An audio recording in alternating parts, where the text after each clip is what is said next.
on a few fatal fires we've had over the last few days. First, on Sunday afternoon, firefighters responded to the scene of a heavily involved fire in Washington Heights. 4 people were removed from that fire and critically injured. It was fast-moving and extremely destructive. Unfortunately and tragically, 2 of those people have since died, and 2 others remain in extremely critical condition, and we're continuing to pray for their recoveries today. Fire marshals have determined that the cause of that fire was a lithium-ion battery. There were multiple lithium-ion batteries found around the apartment. So far this year, lithium-ion batteries have now claimed the lives of 7 New Yorkers, surpassing the total from all of last year. We want to continue reminding New Yorkers of the safety messaging around these devices and awareness surrounding the best practices for having these devices in your home. We know that micromobility devices are already here. They are in your home today. But we really need the public to heed our warnings and please use these devices safely. We have a new public service announcement to release today, and we're hoping that it continues to educate residents on what to do if these devices are already in their homes. We also want to urge people to share this with their friends and their neighbors to make sure that they can save a life today by reminding people what these devices can do when they implode or catch fire. We also continue to work with local, state, federal, and industry partners on regulation, but we cannot move the needle on this without the help of the public today. So far this year, we have 76 fires, 60 injuries, and 7 deaths due to these batteries. It is quickly becoming one of the leading causes of fire deaths this year. And we want to emphasize again, these fires are extremely dangerous. They create a large volume of fire very quickly and present significant threats to New Yorkers who are trying to get out of their homes and to our members as they respond to these calls. Please use these devices the way they're supposed to be used. You can go to our website, FDNYSmart.org, for a full list of recommendations and best practices. And just want to emphasize again, and we're going to show a PSA at the end of this, that there are many safe ways to use these.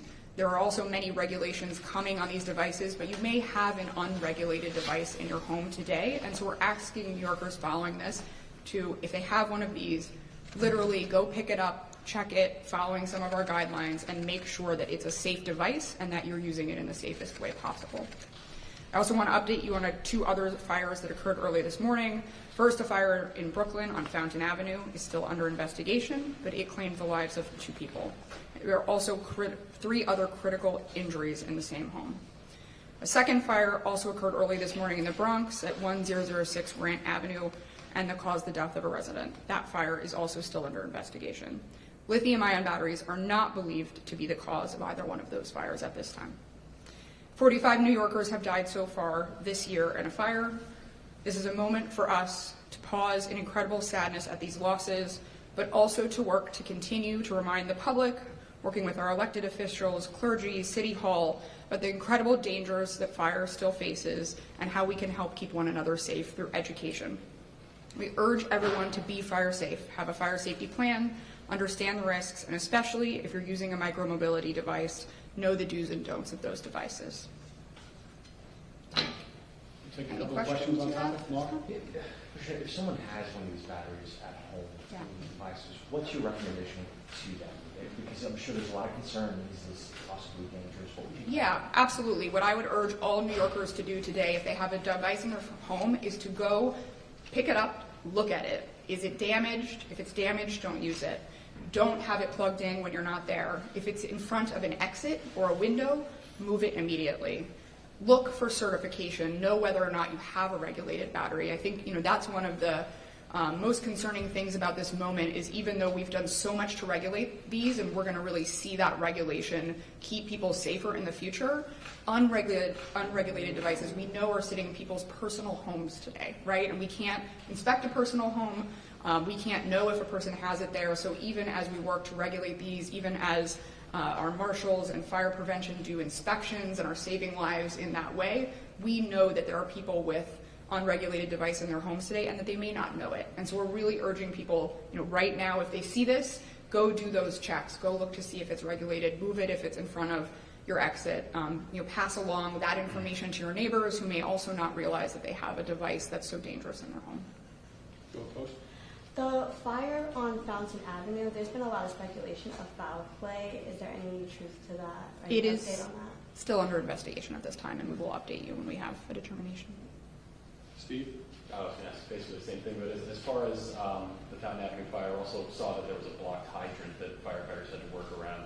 Is that becoming a bigger issue, and are you seeing less enforcement of that? Would you like anything to change? We are certainly seeing more and more issues of cars parked in front of hydrants, and would just love to remind people that that has real safety implications, right? When our firefighters are arriving to the scene, they need quick access to that hydrant in order to get water onto the fire as quickly as possible. So it's dangerous for members and dangerous for first responders to park in front of a hydrant. What's your message to the NYPD on enforcing that?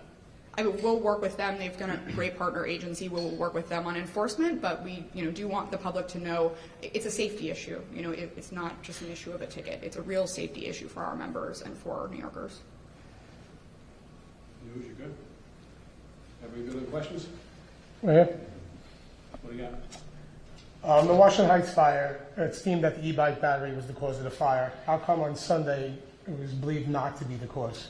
So there was a bike that was pulled out and set in front of the building, and that initially and incorrectly people cited that bike as the cause of the fire, which it was not. But once the marshals were able to get into the apartment, they found a battery, and that battery was the cause of the fire. So that's the clarification. Thank you, yes. Hey, on Fountain Avenue, foul play or no, there was accelerant found on the scene? It is still under investigation. Okay, is everybody okay? All right, thank you. We're going to Play play the PSA? Yeah. We're done with questions. We'll play the TSA for you, and we're also going to share with you following the playing of it. Nick?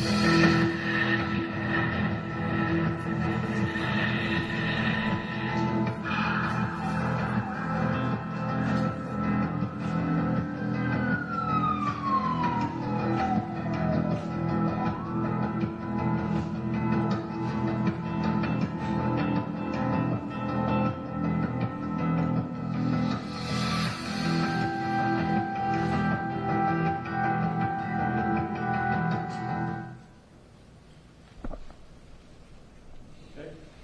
All right, thank you. Thanks, guys. Thank you, everyone. Thank you.